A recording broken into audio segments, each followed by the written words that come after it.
The Locked On Podcast Network presents the NFL Big 3 in 30. The three biggest stories in the NFL from our local experts at the Locked On Podcast Network.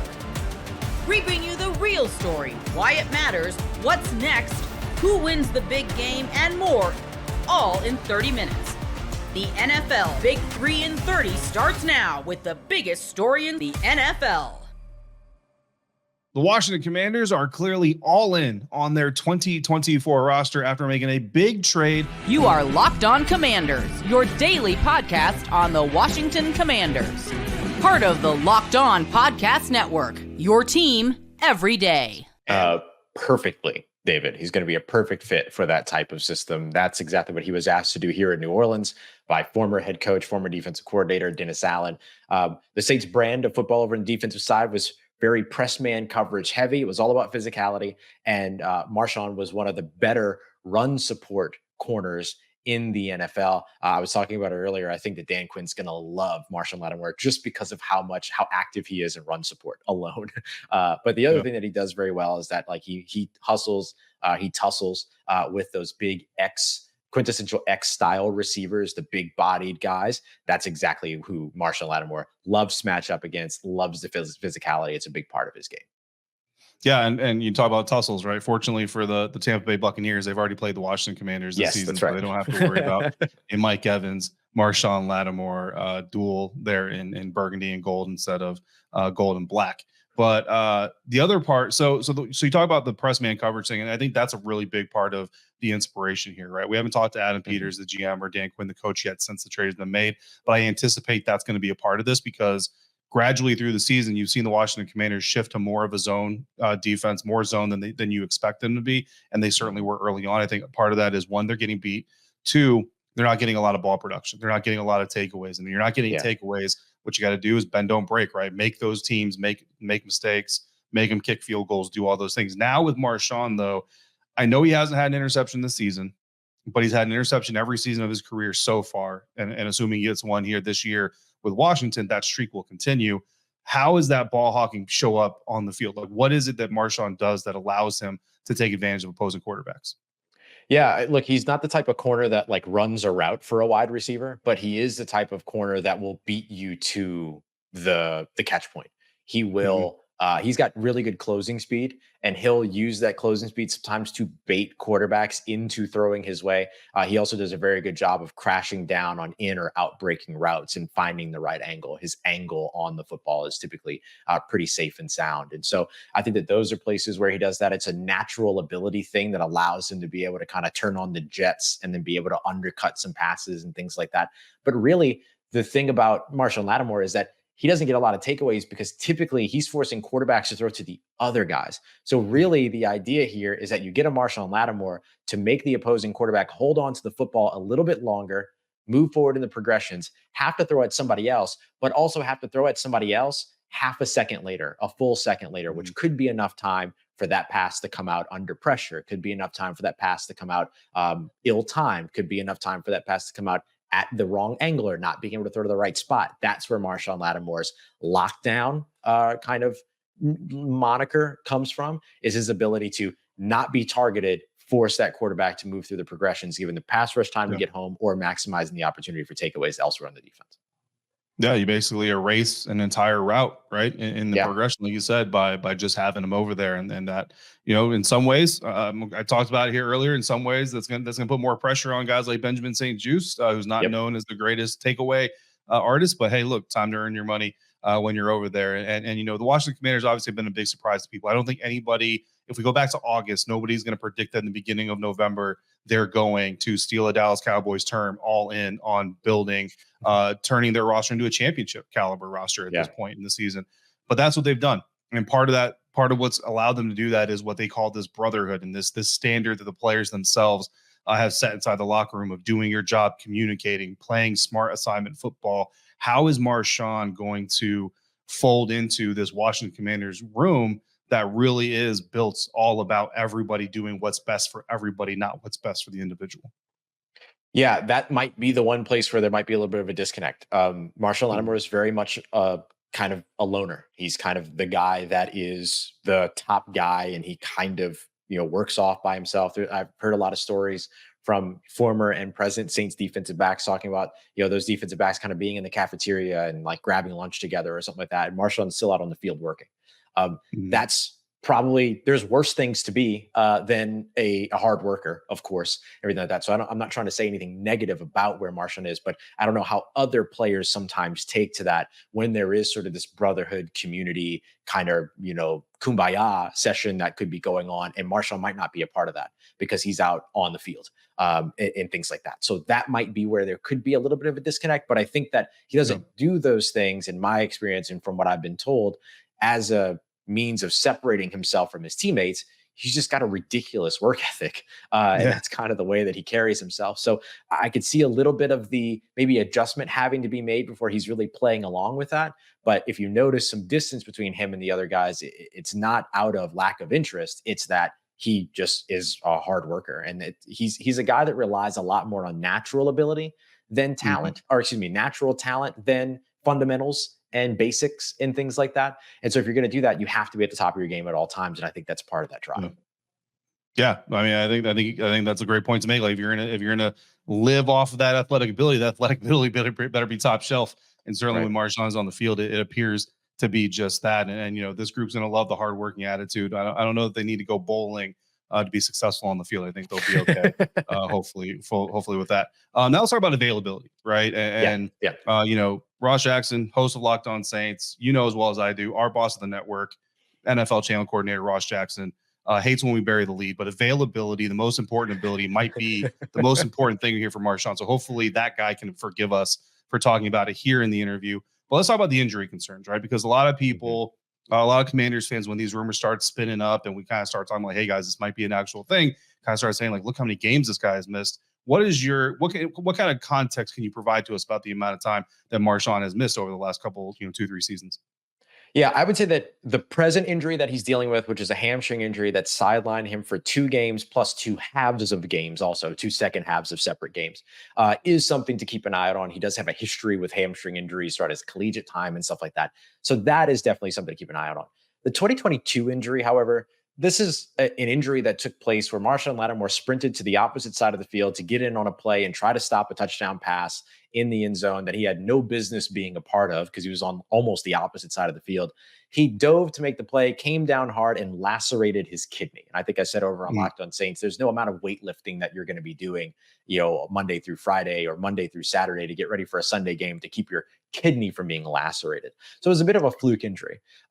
Last year in 2023, he was rolled up on. That's not an injury-prone thing. That happens to a lot of players. So I really pushed back against the injury-prone tag that Marshon started to gather here in New Orleans. But the hamstring injury in particular is still something to watch. But I don't know how much better that hamstring injury gets when he's in a winning situation as opposed to a losing situation. And then with that threshold of, yes, I'm willing to play through this, becomes at that time. Because I mean, I know if I was in his shoes, I'm willing to play through a little bit more discomfort if I'm playing for a team that's winning games. I'm not willing to push further than I need to for a team that's losing games. That's just me. That's why I don't play football. That's why I talk in front of a microphone. But if something like that happens for Marshon Lattimore and all of a sudden he's in a better situation, then maybe that threshold is slightly different. Yeah, absolutely. I think that's what, and we've all kind of pointed that. We'll see obviously what happens, right? But you feel like the Washington Commanders, even the Kansas City Chiefs who are in on this conversation, like they're not going to go look at a guy and have a serious conversation about trading for a guy who may not be able to play, because clearly that's what you're going to want him to be able to do. So we're all kind of hoping doing that specifically. Right. You know what I mean? Yeah. Yeah. The Pittsburgh Steelers were quite active on the trade deadline, adding 2 pieces, one on offense, one on defense. Get ready to tackle the NFL action with FanDuel, America's #1 sports book, because right now new customers can bet $5 and get $150 in bonus bets if you win. The FanDuel Sportsbook app gives you everything you need to place live bets on the NFL all in one place. So when you get a hunch in the middle of the game, you can check out the latest stats, view live play-by-play, and so much more on the same page where you place your bets. Just visit FanDuel.com to join today. You'll get started with $150 in bonus bets if you win your first $5 bet. And that winning $5 bet could be on an NBA matchup. Tonight, the Sixers head west to face the Clippers, and the spread is teeny tiny. FanDuel has the Clippers favored by just 1.5 points. That's FanDuel.com. Never waste a hunch. and make every moment more with FanDuel, an official sportsbook partner of the NFL. You are Locked On Steelers, your daily Pittsburgh Steelers podcast. Let's talk about the first move, and that's to get wide receiver Mike Williams from the Jets. Now, it was well reported from Adam Schefter, Jordan Schultz, all the people around the country that the Steelers have been trying to get a wide receiver for some time. They were trying to get Christian Kirk. They were trying to get this guy. They're trying to get that guy. They were trying to get Mike Williams. But they ultimately weren't pulling it out, and for different reasons. One, Cooper Kupp was a target that they might have been interested in. He ended up, just Rams were like, nope, we're not trading him because we won a game, and now we're competitive. We might win the NFC West because everyone's either 4-5 or 5-4 there. Guys like Brandon Ayuk, who they didn't trade for, and that was just a move the Niners decided to keep. He's out for the season. But other guys like Christian Kirk, who I think was the big name that they were really waiting for, broke his collarbone. He's out for the season. So he's done. And so he's out of the equation. So the Steelers looking around, the rumor mill says they try to get Darius Slayton. The Giants wanted too much with him. So they trade a 5th round pick to get Mike Williams. Now, if you don't know who Mike Williams is, there might be some excitement because this is a former 7th overall pick in the first round in 2017. But he's highly underperformed his 7th overall pick as a guy. And this is a guy I watched at Clemson. I thought he was phenomenal in college. I thought that he would translate well in the NFL. He did not. He was rarely consistent, if ever consistent. He has 2 1,000-yard seasons under his belt. I believe this is his 8th year in the league. But he's a bigger-bodied wide receiver at 6'4", 218, still can run down the field. Does have some knee injuries that he has to worry about. But I think the big thing here is that the structure of what he get, and we've talked about this with both Nick Farabaugh and Alan Saunders on the Locked On Steelers podcast for months now.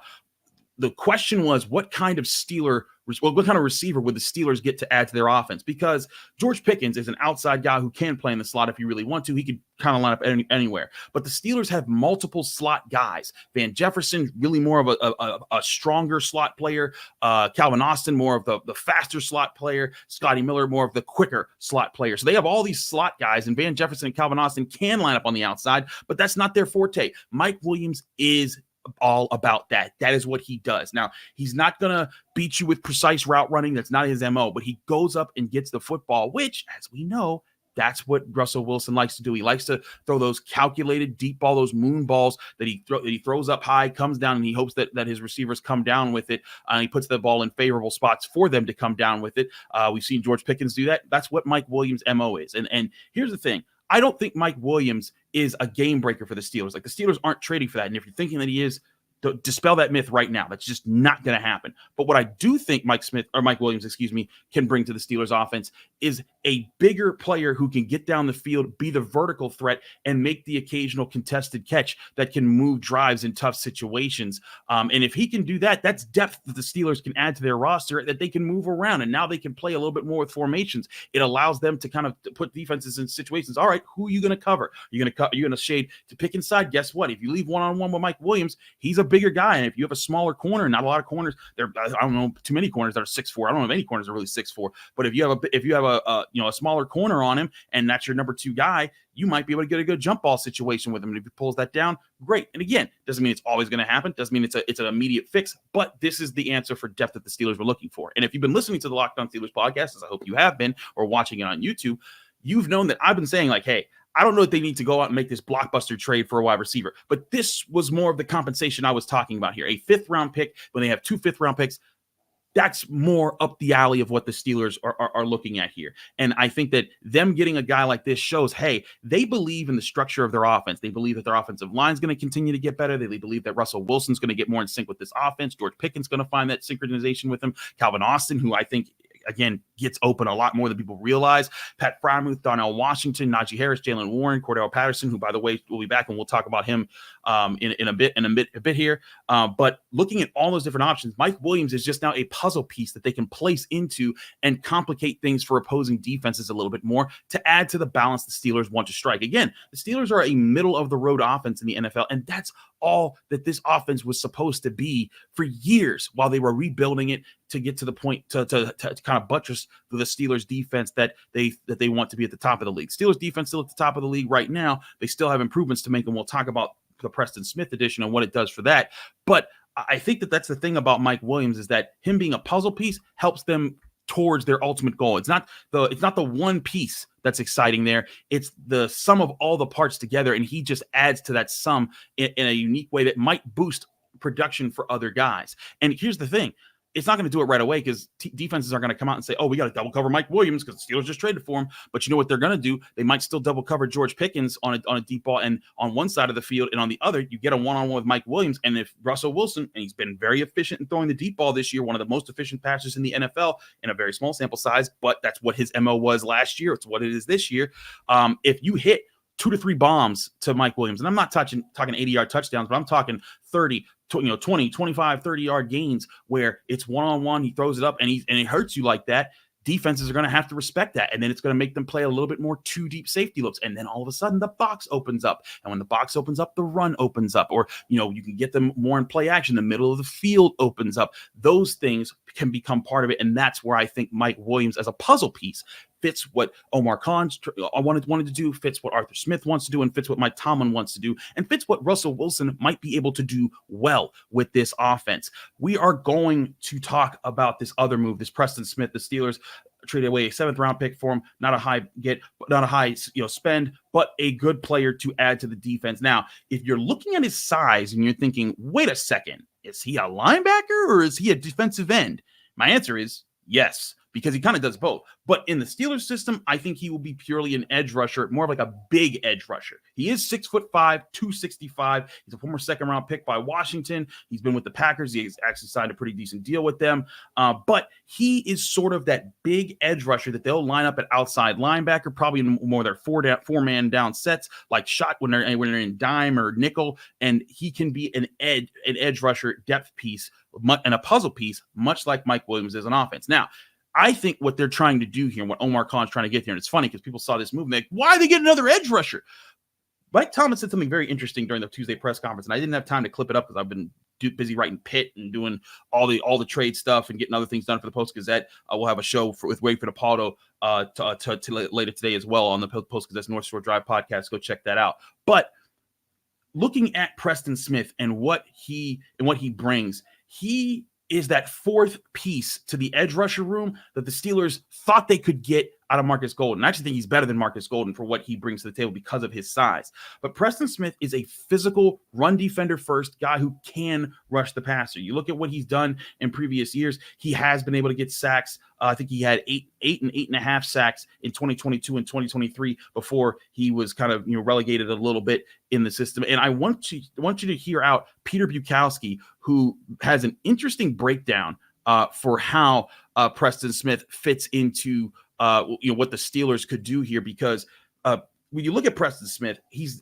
not going to take away snaps from TJ Watt. He's not going to take away snaps from Alex Highsmith. But what he will do, in my opinion, is when you look at the difference between him and Nick Herbig, remember, he's small, he's quick, he's agile, he's beating you with his hands, he's beating with his feet, he's trying to get around you more than he's trying to run through you. And even though he is explosive, Preston Smith is the opposite of that. And that's not to say that he's slow and lethargic, but he's big and physical, and he'll turn back the run, and he'll be able to peel off the edge guys. If you look at some of the tape that he does when he's blocked, when a tight end tries to block him, good luck to you. When an offensive tackle tries to block him, it better be a good offensive tackle because he's a big fella. And the thing is about him is he's your 4th guy. He's a rotational guy. You're not asking him to go out there and start. You're not asking him out there to take away big snaps from Alex Highsmith. You're saying, hey, be the guy that gives the breather to Alex Highsmith, to TJ Watt. And then here's the thing. When you have Herbig and Preston Smith, like we were saying with Mike Williams, those are chess pieces now, because now you can throw. We talked about how last week coming out of the Giants game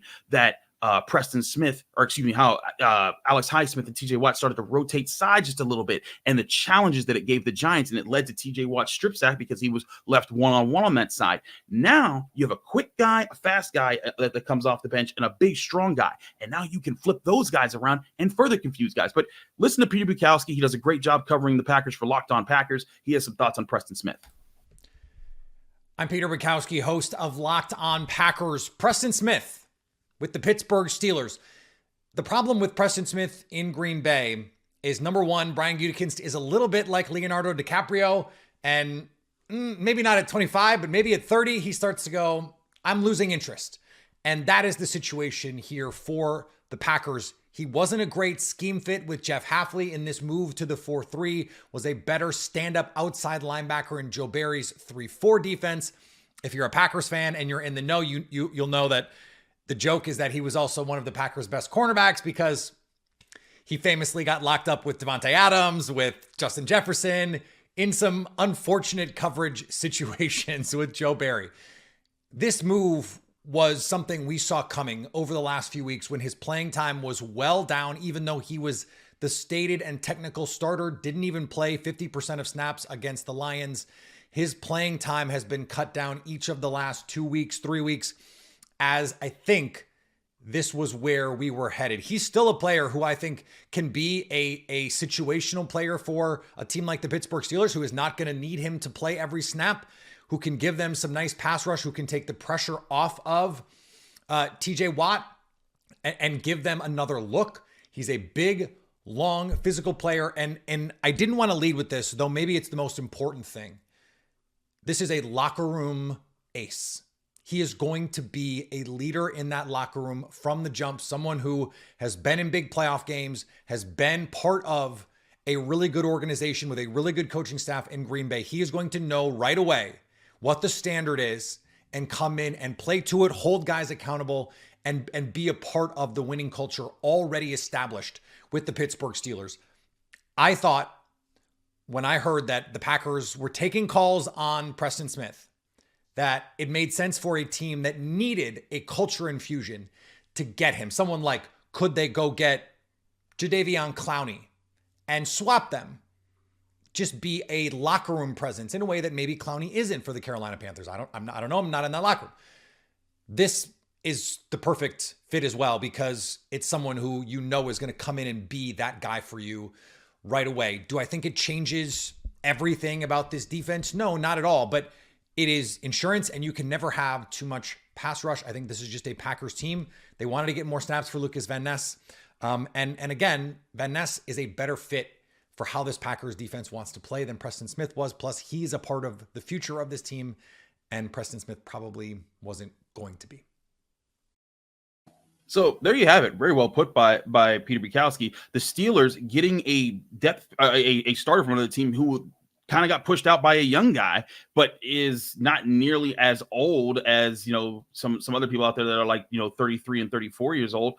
Preston Smith, 30, he'll turn 32 in just a couple of weeks. But he's not, 34 or 35 years old. He's not Cam Hayward age. So he can get you a year or two of solid depth. And that's where the Steelers are getting him. And I think that is a solid piece there. Another part that Peter brings up that I don't have any knowledge of, so I'm just parroting what he's saying here, but him saying he's a locker room guy. I think that's very important to the Steelers. Whereas the defense isn't where they really need the locker room guy in. They need more on the offense because the defense has the locker room guys. Cam Hayward, Minka Fitzpatrick, TJ Watt, Alex Highsmith, all of them guys. They're locker room dudes. They got the culture. But he adds in another guy that can just simply be the depth, a supporter, a sort of a sergeant, if you will, a guy that can lead the soldiers, but not from the front. You need guys like that. And I think that's where him coming in, being a guy that fits into the culture really well, being a guy that's physical and helps with the run defense, which is something they need help with. And if you look back, I truly think a lot of the problems the Steelers have come up against the run is when they run away from TJ Watt when Alex Highsmith is not on the field, or run away from Alex Highsmith when TJ Watt is not on the field. And I think that's been part of the problem. You can even go back to, I think it was the Colts game, I think it was, when Nick Herbig was getting caught unawares at times. And I think he's erased some of those mistakes in the run game. But Preston Smith is going to bring the experience, the know-how, the physicality to not make those mistakes. And now when Watt and Highsmith are off the field, you're not sweating as much with Jeremiah Moon out there. And that's no shade to Jeremiah Moon. He's a good practice squad player, but Preston Smith ain't a practice squad player that you're hoping plays better. He's a veteran who's coming in, knows what he's have to do. You say, hey, sick him. And you know how Mike Tomlin likes to say, he's like, I'd rather say whoa than have to say sick him. So he just says, hey, go and get those guys. That's who I think Preston Smith is. And again, like Mike Williams, he's not going to be the game changer. He might help change some games because he's a part of the puzzle, but that's just it. It's all about the bigger picture, the bigger puzzle that the Steelers are putting together on both sides of the ball. They have the number 2 scoring defense coming into their bye week, and granted, that defense got weaknesses that they need to shore up, and we've talked about on this show. But adding a depth piece up front in the edge rusher, it helps give them some more support in an area where we were starting to wonder, are they getting a little weak there in the run? Now maybe they'll be a little bit better. Get ready to tackle the NFL action with FanDuel, America's #1 sports book, because right now new customers can bet $5 and get $150 in bonus bets if you win. The FanDuel Sportsbook app gives you everything you need to place live bets on the NFL all in one place. So when you get a hunch in the middle of the game, you can check out the latest stats, view live play-by-play, and so much more on the same page where you place your bets. Just visit FanDuel.com to join today. You'll get started with $150 in bonus bets if you win your first $5 bet. And that winning $5 bet could be on an NBA matchup. Tonight, the Sixers head west to face the Clippers, and the spread is teeny tiny. FanDuel has the Clippers favored by just 1.5. That's FanDuel.com. Never waste a hunch and make every moment more with FanDuel, an official sportsbook partner of the NFL. The Dallas Cowboys made a big trade before the NFL deadline. You are Locked On Cowboys, your daily Dallas Cowboys podcast. Let's discuss the compensation. The Cowboys give up a 2025 fourth-round pick. They get back Mingo in a 7th. What are your reactions on the trade? It was too much. I think it was around too much, right? Like, I think, and it's not just because, you have all those 5th rounders, right? And that you didn't necessarily want to give up a 4th. It felt like, considering he isn't going to be much of a contributor this season, and you don't really know. I mean, he will contribute in some way, but he won't be like necessarily a playmaker. I hope. Well, hopefully he will be, but I don't think it's fair to anticipate that this season. And you don't really know what you're getting beyond that. I think it should have been more of a flyer than it was, right? Yeah. I think that Carolina took advantage of the fact that Jerry wanted to make something happen, and he probably kicked it up half a round more than he should have. And ultimately that's the compensation we got. Look, the Cowboys are getting a 7th round pick back from this, but ultimately it's like a pick swap in some ways, but not really, because I mean the difference between the 4th and the 7th is pretty serious. And I just think that for even with the devalued level of late round picks, I just think it was a little bit rich for a guy that you're not getting too much guarantees of a contribution. And that's still keeping in mind that the Cowboys traded a 4th round pick for a backup quarterback who we've yet to see play. So yeah, exactly. Let's actually start with that. There's a big difference between this trade and the Trey Lance trade, because I know everybody's I've seen some terrible tweets about, hey, the Cowboys have given up 4th round picks and guys that won't play. Jonathan Mingo is going to play one way or another this year. Yeah. He's played like 100 special team snaps this year. He can play right away, even if it's only on special teams. Now, is it ideal to trade away a 4th round pick for a special teams player? Absolutely not. But that's the difference, where Trey Lance is buried on your bench as an inactive player each week. Mingo is going to help you one way or another. There's also a difference in cost control, right? The Cowboys got 2 years out of Trey Lance. They're getting 2.5 out of Jonathan Mingo. So there's a little bit of a difference there. I also agree with you that they overpaid. I think if this was a 5th round pick and the Cowboys give up one of their 4 5th round picks to get Mingo in a 7th, nobody's batting an eye, right? But this is not the same as trading for DeAndre Hopkins on a 1-year rental when you're paying him $7 million a year. It's not the same as Amari Cooper, who's on a 1-year deal that you're trading a 3rd round pick for, like the Bills did. Deontay Johnson, the NFL just does not want Deontay Johnson in their locker room, and that's why he's bounced around the league so much. Teams couldn't give him away any cheaper over the last 2 years. Again, all of this to say that the Cowboys have overpaid for Mingo. But I do want to talk about the devaluing of day 3 picks, because it seems like day 3 picks have never been less valuable. In an era where GMs hoard draft picks, you look at what day 3 picks have been doing the last couple of years, and you look at the quality of like early day 3 picks, we're just not getting the same talent coming out of the college ranks as we did 5, 10, 15 years ago. It's what NIL has done to these guys' careers, right? In the sense that I'm not as desperate to get out of college and start making NFL money, because I'm maybe making pretty decent money as a junior in college at, a middle ranked team in the NCAA. So we're not having the same kind of overwhelming underclassmen classes coming out, which is, shallowing the depth of these draft classes. So I think that, NIL has had an effect. It's found the effect has found its way up to the NFL, and I think it's the way it's reflecting is just kind of a general shallowing of these draft classes, and even more specifically the undrafted free agent classes, right? Because there's less of these guys kind of slipping through the cracks now that they're not just coming out desperate to try to make some kind of cash after being in a practically slave labor situation in the NCAA before the NIL rules changed. Yeah, and I want to look specifically at the wide receiver position. You look at the guys that are coming out now that are either really old. We're talking about day 3, really old prospects, or really young guys that have some like major immaturity concerns. For example, like a Tez Walker coming out of North Carolina, where North Carolina basically told him, "Hey, go pro.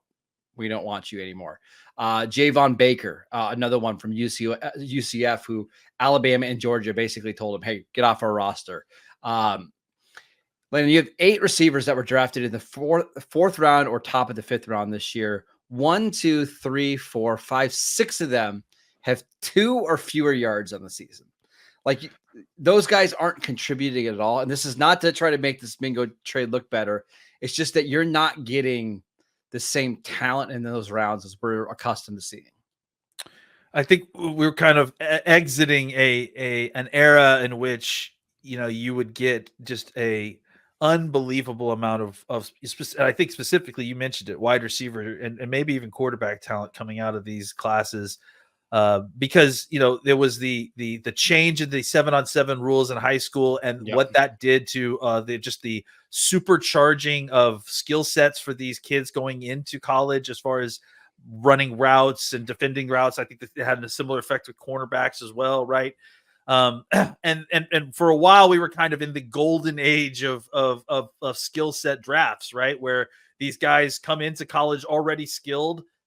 They're ready to leave college and play snaps, pretty close, if not right away. And then there was a class beneath them of young guys that are hungry to get out. Now that you've got the NIL situation, it's allowed kids this option to stay in college a little bit longer to make more money. And ultimately all it does is it kind of spreads that out a little bit more. So the numbers are not quite, and I wouldn't be shocked if after a couple of years, it started to kind of build back up to where it was as things kind of even out. But as we're still kind of dealing with the chaos of the NIL, it's going to make for some very uneven draft classes, right? As one year we'll have a whole bunch of people coming out, and next year, you've got half a dozen juniors that in a normal year would come out, but because they're making $1 million or whatever it is in NIL money this year, they decided they'll wait an extra year to help their draft stock and make more money coming out. So it's just changed the angles on a lot of this stuff. And the results temporarily, at least right now, are that the draft classes are coming out a little bit shallower, especially in the wide receiver market, like you mentioned. Last thing I want to mention, the Cowboys are projected to have 10 picks in next year's draft. Again, they don't lose the number of picks because they end up getting back a 7th. Obviously, the value is different, but they're going to need those picks to replenish the roster. But I'm telling you right now, 10 draft picks are not making the 2025 Dallas Cowboys roster, right? So if you can start to spread out those assets a little bit, we'll see. Now, if Mingo is a bad player and he gets cut by next year, it's a terrible trade. But if he comes in and he's your wide receiver 4 and he helps you out on special teams and you're able to kind of move some things around, I think that's how this works. Yeah, I mean, I think that's a fair expectation for what this should be, right? Is a guy that comes in as wide receiver 4, hopes to get some wide receiver 3 snaps. He's going to be a special teams player. Maybe he makes a big play for you later in the season. Those are all, fair goals to hope for this guy. And then the hope is that you give him an offseason and kind of continue to learn the wide receiver position. And then you get a different player coming into 2025. Yeah.